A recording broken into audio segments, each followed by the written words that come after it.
Allier précision et créativité, c'est toute la promesse de l'art horloger. Les plus belles créations issues de ce savoir-faire sont réunies jusqu'au 14 novembre au Musée d'art et d'histoire de Genève.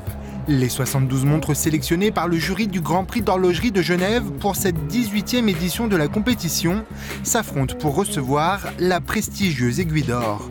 Deux nouveaux trophées font aussi leur apparition pour cette édition 2018, le prix de l'audace qui récompense la créativité et le Challenge Watch Prize pour ceux qui auront su combiner excellence et prix modeste. Les montres et l'horlogerie, c'est dépasser les générations. C'est aussi une affaire de transmission de valeurs, de père en fils. Il y a quelque chose d'intemporel dans la mesure du temps qui est représenté aussi par les montres. Étant donné la complexité des mécanismes de ces bijoux de précision, le savoir-faire horloger est au carrefour de plusieurs disciplines. Le développement de ces montres haut de gamme prend plusieurs années de travail, de l'idée initiale jusqu'au résultat final. Il faut développer ces machines d'exception, donc le développement qui va se faire en général par un bureau technique où l'horloger va prendre un certain nombre de temps. Mais ces plans techniques, on va devoir donc les réaliser.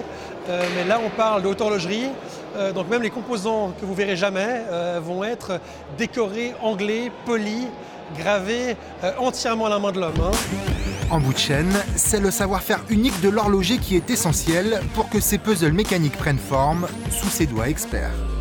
Les bons horlogers aujourd'hui seraient d'excellents chirurgiens. Quand on voit un rouage qui fait à peine l'épaisseur d'un cheveu ou quelque chose, un pignon qui a la taille d'un grain de sable, effectivement, on est vraiment dans l'infiniment petit. Ces œuvres uniques ont su relever les défis d'un marché qui a considérablement changé au fil des années, tout en restant fidèle aux valeurs de tradition et d'expertise. Elles permettent de regarder vers l'avenir, tout comme les organisateurs du Grand Prix de l'horlogerie de Genève, qui se fixent de nouveaux objectifs. Ce que j'aimerais, c'est encore plus affirmer le caractère international du Grand Prix. C'est véritablement faire en sorte que ce Grand Prix devienne les Oscars de la montre sur le plan mondial.